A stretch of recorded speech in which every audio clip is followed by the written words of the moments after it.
Selamat pagi semuanya, shalom. Ya, apa kabarnya? Ya, oke. Tadi sudah pernah sedikit. Nama saya Yosua.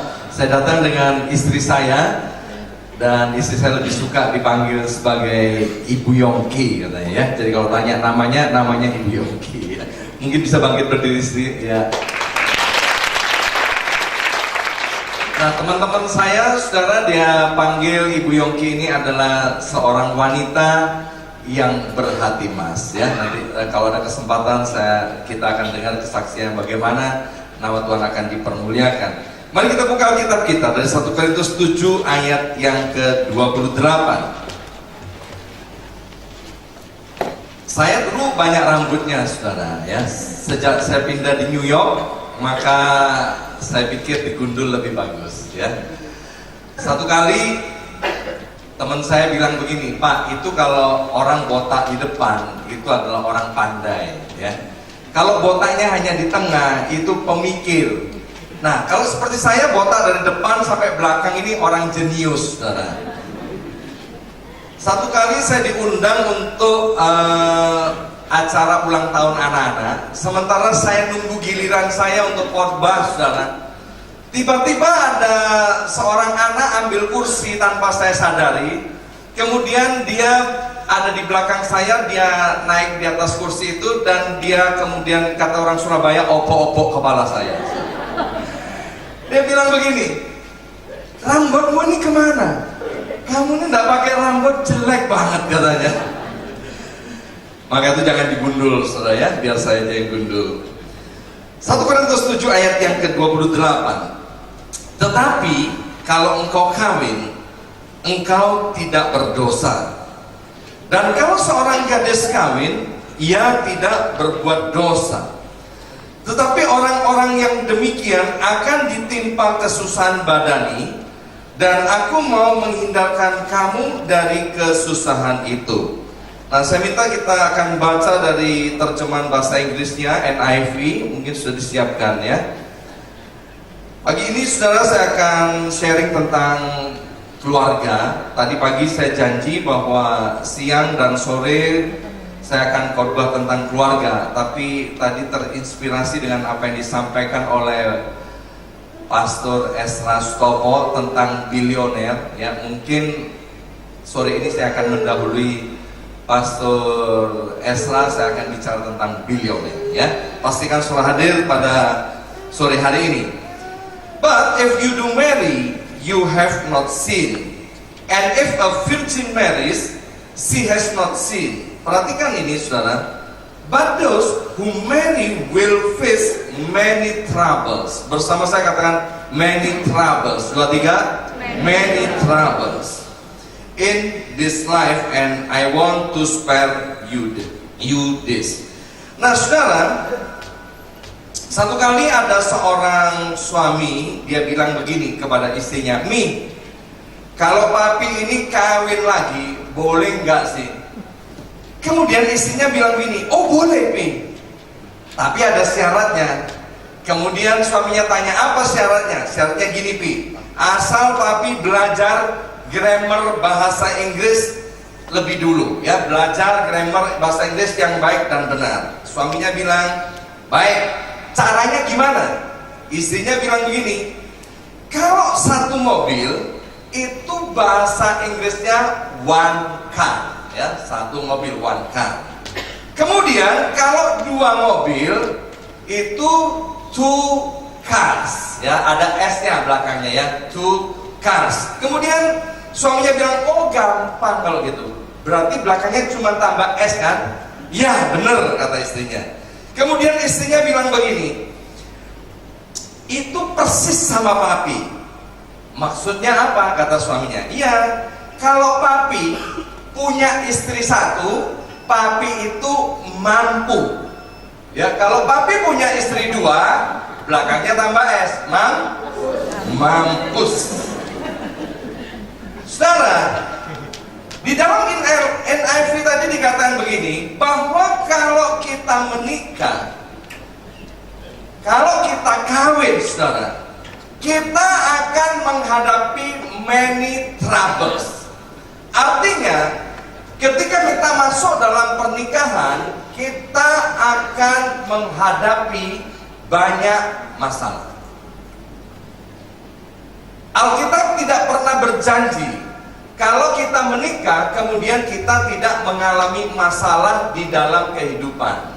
Ada orang-orang yang salah pengertian tentang pernikahan. Mereka pikir ketika mereka menikah, mereka akan mengalami penyelesaian dalam hal kesepian misalnya. Atau ketika menikah, maka mereka akan menang dalam hal soal seksual. Atau kemudian kalau menikah itu akan menyelesaikan seluruh masalah atau kesulitan-kesulitan atau problem di dalam kehidupan ini. Alkitab dengan jelas berkata kalau kamu menikah, kamu akan menghadapi banyak masalah. Bukan insya Allah, bukan mudah-mudahan, tapi itu pasti. Ya, satu kali saya dikarunia Tuhan 2 orang anak, 1 pria dan 1 wanita, saudara. Anak pria saya hari ini sudah berusia 28 tahun, menikah 3 tahun yang lalu. Nah, waktu sebelum menikah, saya sebagai ayahnya, saudara, saya memberikan konseling secara khusus. Selain anak saya dan calon istrinya itu dikonseling di gereja di mana mereka ditanam Tuhan, saudara, ya. Nah, kemudian salah satu ayat yang saya sampaikan yaitu kalau kamu menikah, kamu pasti menghadapi banyak masalah. Ayat ini juga saya pakai dalam pemberkatan nikah, juga dalam konseling pernikahan yang dipercayakan Tuhan kepada saya di kota New York, saudara. Nah, biasanya kalau sudah selesai konseling, maka hal yang pertama saya katakan gini, apakah kamu masih mau tetap menikah?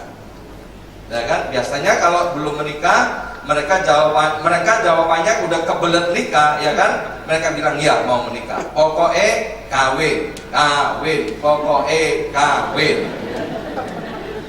Saya tanya sama anak saya, Hen, bener kamu mau kawin? Iya Pak, pokoknya kawin Pak, aku mau kawin Pak. Dan akhirnya 3 tahun yang lalu dia menikah. Dan saya tinggal 1 bulan di Surabaya. Ya, setelah 1 bulan, saya tanya dia sebelum saya berangkat kembali ke Amerika. Ya apa Hen? Kan kamu udah kawin ya 1 bulan. Enak apa enak? Dia saudara, untuk menjawab pertanyaan yang begitu sederhana, pakai mikir saudara. Ya kan, enak atau enak, jawabannya apa? Enak, ya kan? Ya enak Pak. Loh kok pakai ketawa dia. Ya deh, enak Pak, enak. 3 bulan kemudian saya telepon dari New York, ya, ya Pak rasanya kawin, gak enak Pak. Hei, kamu kok ngomong gitu? Di mana istrimu? Lagi tidur Pak. Sekarang Edwin Lois School, tokoh Priasjati, dia bilang begini, kalau kita kepengen nyicipin yang namanya sorga, atau kita kepengen nyicipin yang namanya neraka, jalan yang paling cepat yaitu menikah, ya. Kalau pernikahanmu berbahagia, engkau sedang nyicipin sorga, saudara. Tapi kalau pernikahanmu tidak berbahagia, engkau sedang mengicipi yang namanya neraka, meskipun kau belum masuk neraka. Pernikahan itu seperti puri yang terkepung. Yang ada di luar, mereka antri untuk masuk ke dalam puri itu. Sementara yang di luar nggak tahu kalau yang di dalam juga lagi antri mau keluar dari puri itu. Itulah pernikahan, ya. Dari senyumnya saya mengerti apa yang dimaksud oleh Bapak Ibu, saudara sekalian. Untuk memulai pernikahan gampang banget, ya kan? Kemarin di sini ada pemberkatan nikah, ya. Bulan-bulan ini banyak orang menikah, ya.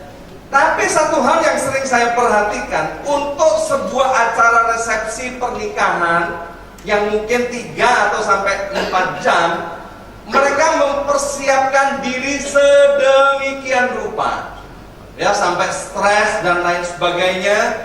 mereka nggak bisa tidur untuk mempersiapkan acara pernikahan itu, ya. 3 atau 4 jam, mereka perlu waktu berbulan-bulan, bahkan ada yang setahun lebih. Anak saya sebelum menikah, saudara, mereka mempersiapkannya ya kurang lebih setahun. Tapi ada hal yang lupa. Untuk pernikahan itu sendiri, ya biasanya mereka kurang menghadapi persiapan. Dari New York ke Surabaya atau dari Surabaya ke New York itu naik pesawat udara, waktunya 24 jam, ya. 24 jam. Ada banyak teman-teman saya yang kaya, saudara, yang buat dia mampu untuk pergi ke New York sesering mungkin, mereka beli tiket pesawat ke sana. Tapi mereka tidak mau pergi ke New York, atau mereka tidak mau pergi ke Amerika. Mereka bilang begini, jauh Pak, jauh, 24 jam, mana tahan. Jadi mereka lebih suka jalan-jalan ke tempat-tempat yang lebih dekat, karena 24 jam menurut mereka jauh. Lama Pak, 24 jam lama, jauh. Kalau saudara menikah pada usia 25 tahun, Alkitab bilang begini, umur manusia 70 sampai 80 tahun. Katakan Tuhan mengaruniakan setiap kita umur panjang, ya. Sehingga kita bisa hidup dengan orang yang sama 50 tahun, ya. 50 tahun kali 365 hari itu berapa jam, saudara? Ya kan? Lama atau lama? Lama banget. Ya kan? Bukan lama, tapi lama banget, saudara. Hidup dengan orang yang sama. Pernikahan, no return, no exchange.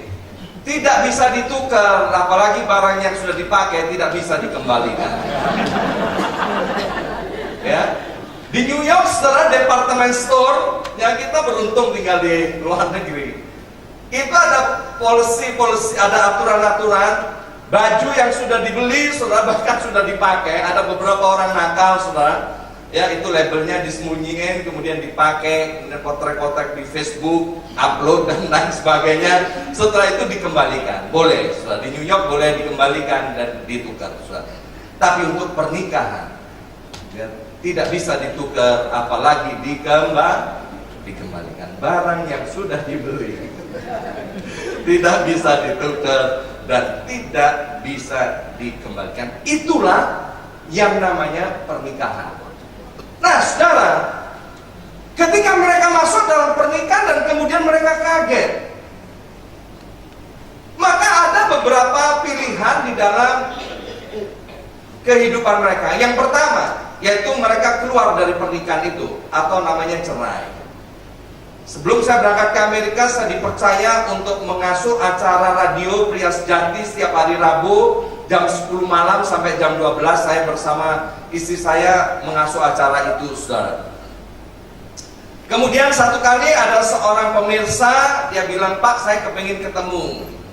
Dan kami atur waktu, akhirnya kami ketemu dengan pria ini, ya. Dan dia berkata begini, saya punya masalah dalam keluarga.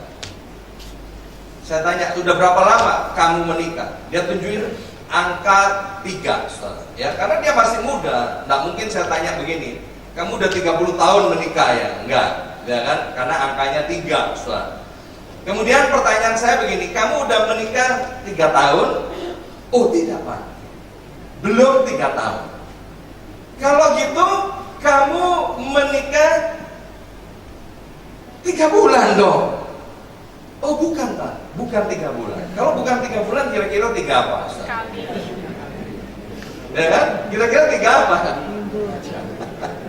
Bisa 3 minggu, bisa 3 hari, bisa 3 jam. Dan sangat mengagetkan, saudara, ya kan? Dia bilang, saya sudah menikah 3 hari. Hah? Kamu menikah 3 hari, kemudian kamu mau cerai? Berapa lama kamu kenal dengan calon istrimu atau yang sekarang sudah jadi istrimu? 7 tahun Pak, kami pacaran. Ya kan? Udah 7 tahun pacaran, setelah menikah 3 hari dia mau cerai. Itu artinya apa, saudara? Memang pernikahan mudah untuk dimulai, tapi dibutuhkan kemampuan skill yang khusus untuk mengelola pernikahan itu, agar supaya pernikahan itu dapat dinikmati. Untuk kita, pernikahan itu adalah satu anugerah, karunia daripada Tuhan, dan itu adalah murni 100% ide daripada Tuhan. Itu adalah hadiah. Seperti kebanyakan dari kita sering menerima hadiah, apalagi hari-hari ini kan harinya kue bulan kalau nggak salah, ya kan? Saya datang, saudara, beberapa orang kirimin hadiah kue bulan, ya. Untuk menerima hadiah itu tidak perlu diupayakan apa-apa, ya tinggal terima aja. Tapi untuk menikmati hadiah itu harus ada upaya-upaya yang kita kerjakan, sehingga hadiah yang diberikan itu dapat maksimal di dalam kehidupan kita. Pernikahan sama, adalah hadiah dan anugerah daripada Tuhan. Maka itu saudara, pilihan yang pertama, ketika orang ada masalah dalam pernikahan, maka yang pertama mereka akan cerai. Atau yang kedua, ya kan? Karena mereka sudah terlanjur Kristen, ya udah nggak usah cerai, tapi tetap bertahan di dalam pernikahan itu, melewati hari-hari hidupnya dengan penuh penderitaan. Tadi pagi satu jemaat dari tempat ini yang pernah kenal saya sebagai aktivis dalam kelompok pria sejati, dia nyamperin saya dan dia bilang begini, ya kan, kami punya keluarga itu ada dalam trouble, Pak. Tidak ada seorang pun yang tahu. 10 tahun kami hidup bersama-sama, tapi kami tidak rukun satu dengan yang lain, dan kami jarang ngobrol satu dengan yang lain. Sampai satu kali dia dilawat oleh Tuhan, pernikahannya kemudian diperbaharui, dilahirkan kembali, dilawat oleh Tuhan. Banyak sekali, saudara, orang-orang yang tidak memilih untuk bercerai, tetapi mereka ada di dalam pernikahan dan hidupnya penuh dengan penderitaan. Yang ketiga, ada orang ketika mengalami masalah, dia cerai dan kemudian kawin lagi. Ya, survei bilang begini, statistik bilang gini, orang yang menikah lagi untuk kedua kalinya itu 80% akan berakhir dengan perceraian. Orang yang menikah sampai kali ketiga itu kemudian akan bercerai, persentasenya sampai ke 85%. Kami adalah keluarga yang dilawat, dipulihkan oleh Tuhan, saudara, ya. Maka itu Tuhan taruh di New York, saya percaya bukan satu kebetulan, ada maksud Tuhan. Dan dahsyatnya begini, saudara, saya mulai merintis jemaat di New York, itu basic khotbah saya selalu tentang keluarga, tentang pemulihan keluarga, tentang pria, saudara, ya. Dan akhirnya orang-orang yang datang, mereka ngerti apa yang mau saya khotbahkan. Jadi di tempat kami, saudara, itu ada orang yang menikah udah 3-4 kali, ya kan? Bahkan ada beberapa ibu yang sudah menikah 6 kali, saudara, ya. Jadi sampai datang ke gereja, ya kan, sampai kita bingung, ini anak dari suami yang mana, ya kan? Karena wajahnya lain-lain semua, saudara, ya. Itu, saudara. Jadi mereka cerai dan kemudian menikah lagi. Perceraian itu bukanlah solusi daripada pernikahan. Amen. Hidup ini adalah pilihan, saudara. Hidup ini adalah pilihan. Kita bisa pilih macam-macam pilihan-pilihan tadi itu, saudara. Yang tidak bisa kita pilih, yaitu akibat dari pilihan-pilihan kita. Sekali lagi, ketika kita hidup di dunia ini, banyak hal yang bisa kita pilih. Ada sedikit memang yang tidak bisa kita pilih. Misalnya, kita kepinginnya lahir di tengah-tengah keluarga konglomerat, ya, tapi ternyata kita lahir di tengah-tengah keluarga melarat, ya kan? Kita kepingin mungkin lahir sebagai seorang laki-laki, tapi kemudian lahir sebagai seorang wanita, itu tidak bisa dipilih. Kita kepingin lahir dengan kulit putih, ternyata kulit kita coklat atau hitam, itu tidak bisa dipilih. Tapi banyak hal yang bisa kita pilih. Nah, pilihan-pilihan itu, saudara, ketika kita memilih, kita tidak bisa memilih akibat daripada pilihan-pilihan itu. Misalnya, ya kan, saya ini kan lama tidak makan makanan Indonesia yang seenak dan senikmat apa yang ada di kota Surabaya, ya kan. Saya bisa pilih makan apa aja, saudara. Tapi saya tidak akan bisa pilih akibat daripada pilihan saya. Misalnya, setiap hari showcase, coba kaki babi, saudara, ya kan, udang, kerang, lobster, makan yang enak-enak, saudara, ya, itu saya bisa pilih. Tapi akibatnya darah tinggi, kolesterol, stroke itu tidak bisa dipilih, ya kan? Itu akibat daripada pilihan-pilihan kita. Maka itu, saudara, ketika kita salah dalam memilih pasangan hidup, saya cuma bisa bilang begini, welcome to the club. No return and no exit, ya, tidak bisa ditukar, tidak bisa dikembalikan, saudara. Ada seorang pemuda namanya Matthew Box, saudara. Dia menulis buku yang sangat terkenal, yaitu tentang Project Everlasting Love, ya, project tentang bagaimana cinta yang abadi. Nah, Matthew Bock ini, saudara, pada awalnya dia tidak tertarik untuk menulis tentang pernikahan ini. Bahkan dia tidak tertarik untuk menikah. Kenapa? Karena dia memiliki keluarga di mana ayah dan ibunya bercerai. Ya, perceraian selalu memakan korban, dan korban itu adalah anak-anak, saudara. Keluarga yang tidak bercerai aja, kalau ayah dan ibunya tidak rukun, suka bertengkar, maka korbannya adalah anak-anak. Saya punya papa dan mama. Papa saya asli dari Tiongkok, saudara, ya, asli dari Cina. Saya kalau ingat orang Tiongkok atau sekarang katanya nggak boleh bilang Cina, ya kan?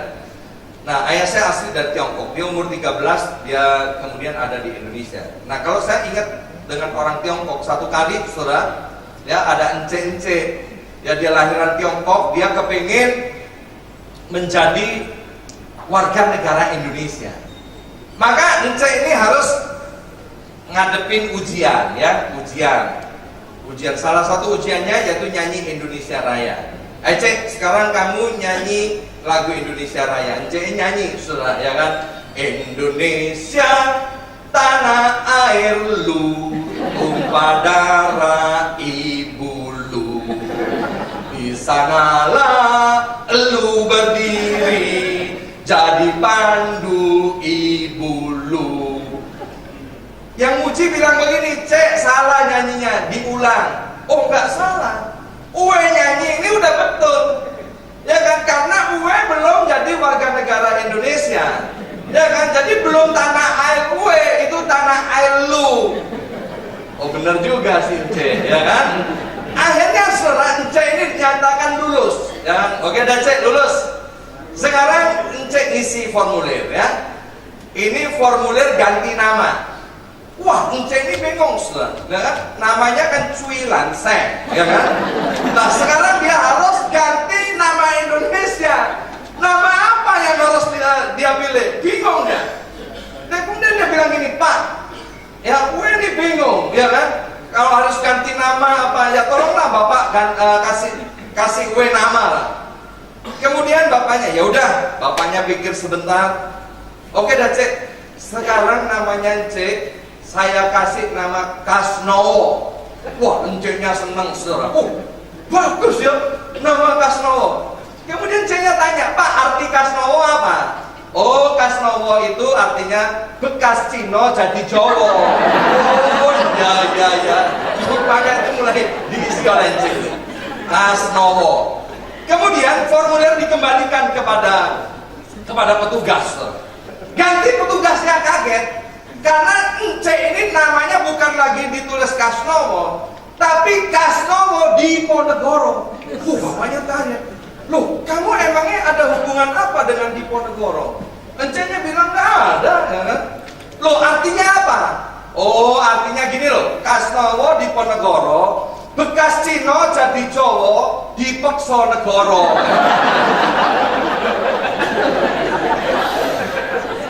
Nah, papa saya, saudara, ya kan? Dia kelahiran Tiongkok asli. Jadi dia nggak ngerti bagaimana jadi suami, bagaimana jadi seorang bapak yang baik, saudara. Sehingga kemudian dalam pernikahan, maaf kata, saudara, ya, itu engkong saya itu punya pegawai banyak, saudara, ya. Jadi bapak saya udah punya istri yaitu mama saya, tapi dia tukang menghamili pegawai-pegawai dari engkong saya. Dan kemudian kalau pegawainya udah hamil dikasih sapi suruh pulang ke desa, ya. Dan di rumah, saudara, papa ini paling suka bertengkar dengan mama di hadapan saya sebagai anaknya, saudara. Kami 4 bersaudara. Ya, saya masih ingat benar tentang pertengkaran-pertengkaran dari papa dan mama. Kalau ketika papa dan mama bertengkar, maka saya dan taci saya dengan adik-adik saya, kami akan sembunyi di bawah kolong, atau kemudian kami sembunyi di kamar mandi, kami nangis, saudara. Ya. Maka itu kalau orang tua tidak rukun, korbannya selalu anak-anak. Korbannya selalu anak-anak. Apalagi kemudian sampai bercerai. Maka itu pikir masa-masa sebelum masuk dalam pernikahan. Yang sudah masuk dalam pernikahan. Matthew Bock bilang begini, saudara, waktu dia kemudian mulai tertarik akan pernikahan karena kakeknya itu, saudara, menikah 63 tahun lamanya dalam keadaan rukun dengan neneknya. Maka kemudian anak muda ini kepengen tahu. Maka itu dia atas biaya sendiri dia keliling seluruh Amerika.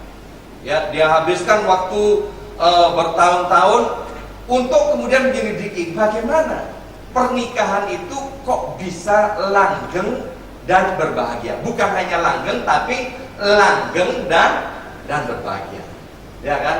Awet dan berbahagia. Ya, sebab ada orang yang sudah menikah 42 tahun, saya ketemu di Amerika, saudara. Ketika pertama kali berjumpa dengan kami, suami istri, ibu itu bilang begini, saya sudah tidak tahan, Pak.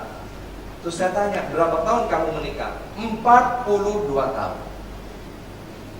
Tidak tahan, Pak, saya mau bercerai dengan suami saya.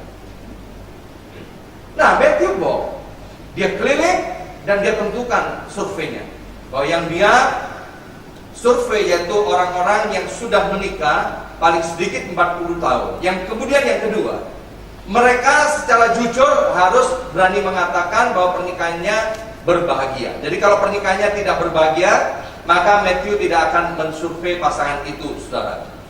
Dan kemudian dalam survei itu juga syaratnya bahwa pasangan suami istri itu harus hidupnya rukun, ya, dan suka berpelukan satu dengan yang lain, dan kemudian masih melakukan aktivitas yang namanya ciuman, ya, namanya ciuman, saudara, satu dengan yang lain.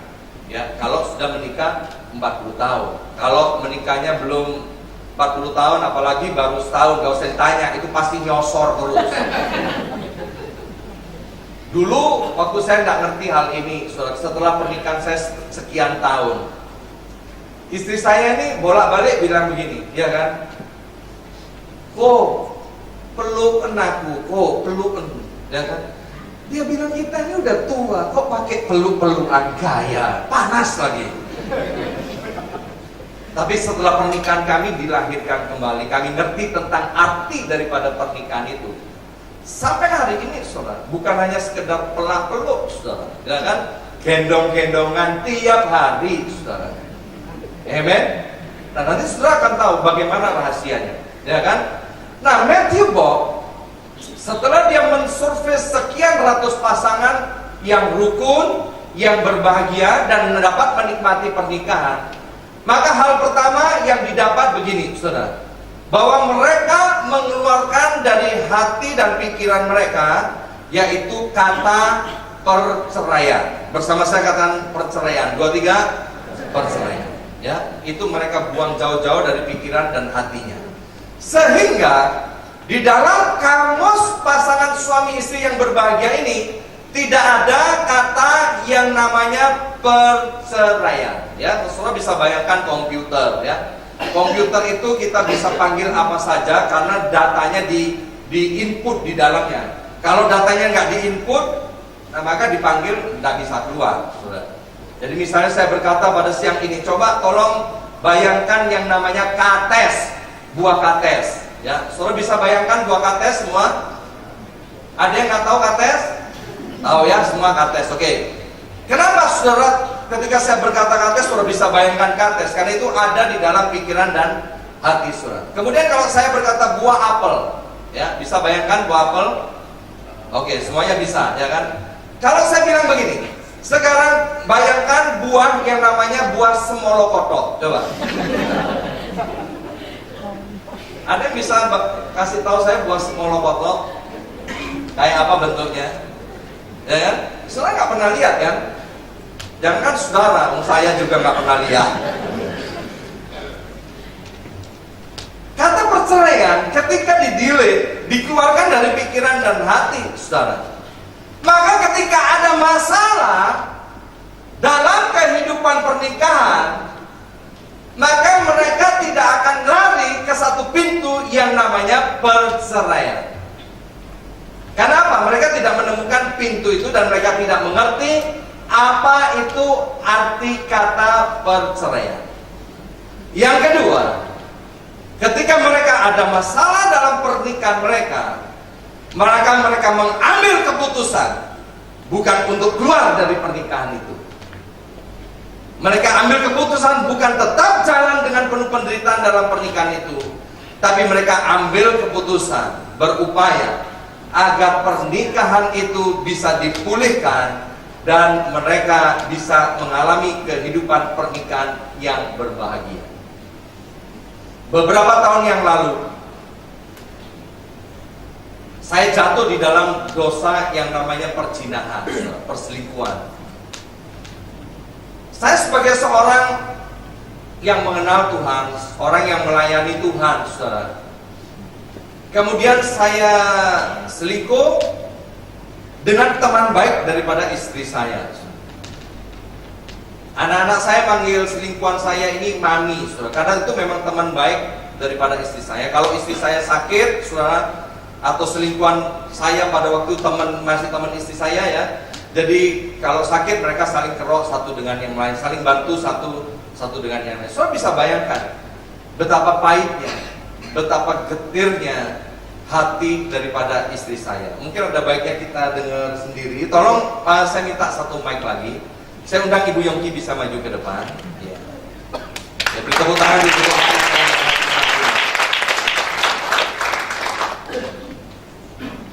Ya, terima kasih. Ya. Shalom. Ya, mungkin ceritakan sedikit ya. Gimana perasaannya ketika saya selingkuh ya. Tolong sesuai skenario ya. Ya. Waktu suami saya mau selingkuh dengan wanita itu, hati saya merasa sakit dan saya merasa putus asa ya. Waktu itu saya masa depan saya itu rasanya suram, adesu, masa depan suram. Ketika saya mengambil tindakan bahwa saya akan mengakhiri hidup saya berpuasa 11 hari, itu cuma minum 1 gelas air madu setiap hari. Kemudian papa saya mendengar kalau suami saya selingkuh, papa saya telepon kepada saya. Jadi perasaannya waktu saya tinggal selingkuh saudara, maka dia putus asa, sehingga dalam beberapa bulan, 6 bulan kurang lebih, dia bawa koper itu di jalan-jalan raya tanpa tahu tujuannya kemana.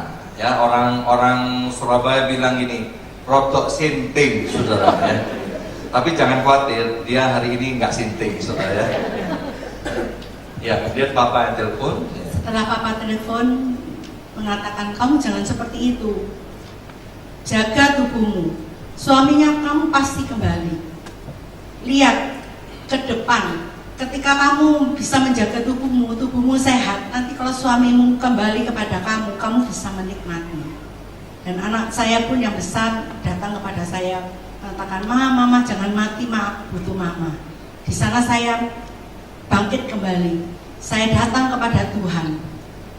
Saya di dalam pikiran saya selalu ada seperti film gitu ya, bahwa suami saya dengan perempuan itu. Tapi saya mendisiplin diri bahwa tidak, itu hanya sementara.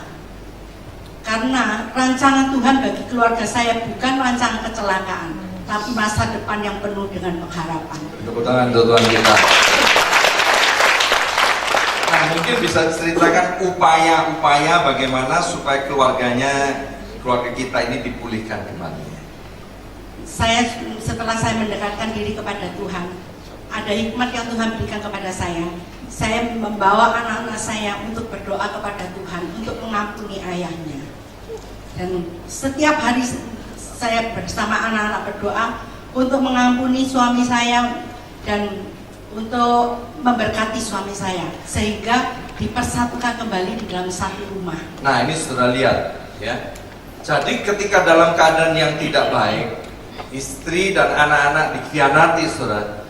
Istri saya memimpin anak-anaknya untuk bersatu, mengasihi dan mengampuni suaminya yang berdosa dan bersalah.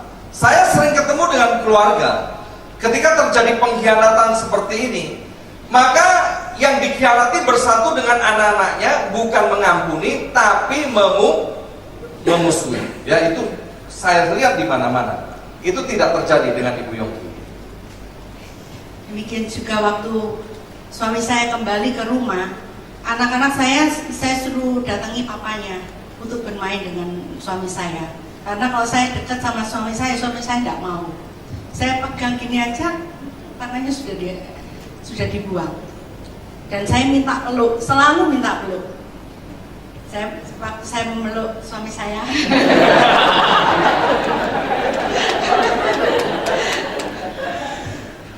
suami saya tidak pernah mau. Saya katakan, saya kangen, saya bilang gitu. Saya minta peluk, akhirnya dipeluk cuma sebentar, akhirnya disingkirkan kembali. Jadi memang ada waktu-waktu saya kemudian rindu sama dua anak saya, maka saya pulang ke rumah untuk menyempatkan melihat anak saya, saudara, ya. Dan kalau saya sampai nginep di rumah, itu setelah lihat anak-anak saya, saudara, maka saya akan mengunci diri di kamar. Nah, hebatnya karena dididik oleh istri saya sedemikian rupa, keesokannya atau setelah saya ketemu dengan anak saya dan saya mau pergi lagi tanpa mereka tahu kapan saya balik lagi, maka istri saya dengan kedua anak saya itu berdiri di depan pintu, ya kan? Dan mereka melepaskan berkat. Dia bilang begini, Tuhan menyertai. Anak-anak saya bilang, Pak, Tuhan memberkati Papa. Dan saudara tahu, saudara, seperti kata Alkitab, ketika kita mengampuni atau memberkati orang yang bersalah kepada kita atau musuh-musuh kita, itu seperti orang menaruh bara api di atas kepalanya. Maka saudara, dalam perjalanan saya pergi ke rumah keselingkuhan saya, itu saya selalu hancur hati. Kok saya bisa jahatnya seperti ini, kan? Ya, kemudian Bu Yongki, ya. Ketika suami saya pulang, saya menyediakan makanan, itu tidak pernah dimakan. Saya sama anak-anak aja yang makan. Satu kali saya tanya, kenapa kok tidak dimakan? Itu pun tidak pernah dijawab. Tapi pertolongan saya itu datangnya daripada Tuhan. Satu kali di rumah selingkuhan suami saya waktu itu ada makanan, didatangi kecoa. Dan sejak saat itu mau makan di rumah. Tuhan kirim kecoa, ya. Jangan-jangan Bu Yongki yang kirim kecoanya. Iya. Nah, saudara, kemudian di dalam proses-proses sebelum saya bertobat di tahun yang keempat, itu istri saya kemudian merasa nyaman. Ya, merasa nyamannya begini, aku tidak berbuat salah, dan kan yang berkhianat kan suamiku, dan kan ngapain sekarang suamiku balik? Jadi lebih baik hidup tanpa suami, sudah tidak ada yang ngerepotin lagi, dan juga tidak akan ada yang melukai. Itu sudah jadi keputusan Ibu Yongki pada waktu itu. Tapi kemudian Roh Kudus berbicara kepada Ibu Yongki, itu tidak normal. Ya, suamimu masih hidup, dan kalau kamu terpisah begitu, itu tidak normal. Jadi mulai tanya istri saya kepada Tuhan, jadi normalnya gimana Tuhan? Normalnya yaitu keluargamu harus pulih, suamimu harus pulang. Maka kemudian Ibu Yongki mulai berdoa. Ketika kami terus mendoakan dalam keluarga, suami saya tidak tambah baik, tambah jahat kepada keluarga. Seakan-akan iblis itu membisikkan, ini loh hasilnya kamu berdoa, tidak tambah baik, tambah jahat. Ketika saya diam, Roh Kudus mengingatkan saya, apa yang kamu kerjakan, kamu bisa kerjakan. Selanjutnya Tuhan sendiri yang menyelesaikan. Akhirnya setiap kali saya dapat mengerjakan untuk melayani suami saya katakan, Roh Kudus, terima kasih atas kekuatan yang Roh Kudus berikan kepada saya. Jadi akhirnya Bu Yongki kepingin saya balik, ya kan? Dia mulai berdoa, Tuhan kembalikan suamiku dalam keadaan sehat. Ini penting, saudara, ya kan? Sebab saya ketemu dengan orang-orang selingkuh, ketika pulang keadaannya tidak sehat, mungkin stroke dan lain sebagainya. Tapi ada doanya sedikit salah. Tuhan, pulangkan suami saya dalam keadaan sehat, bangkrut tidak apa-apa Tuhan. Akhirnya saya pulang sehat walafiat, saudara. Tapi utangnya di mana-mana, saudara. Ya, dasar. Jangan ditiru, saudara ya. Jangan ditiru. Makanya itu sekarang kalau saya suami istri melayani orang selingkuh, kami selalu doa gini, Tuhan ajar mereka, ya kan, untuk pasangannya pulang dalam keadaan sehat walafiat, ya, dan duitnya tetap akeh. Amin. Kalau balik sudah ditinggalin utang, capek deh. Akhirnya kami dapat sepakat untuk berdoa bersama setiap pagi, dan Tuhan memulihkan ekonomi rumah tangga kami. Nah, waktu kami kembali ke rumah, ya, akhirnya Ibu Yongki juga canggung, ya. Bayangkan 4 tahun tidak pernah tidur bersama, ya.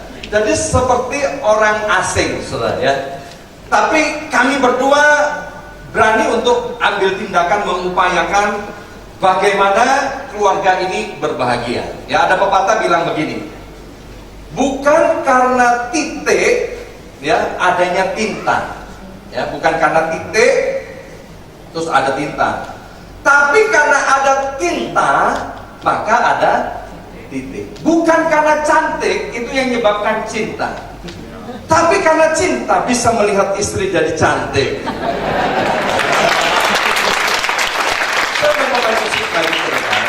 Ya, terima kasih, beri tepuk tangan untuk Ibu Yongki. Ya. Hati-hati saya sudah persis sesuai skenario, ya. Nah, saudara, Tuhan bilang begini, ya, Tuhan bilang begini, aku membenci yang namanya perceraian. Jadi satu-satunya alasan orang bercerai itu karena tegar tengkuk.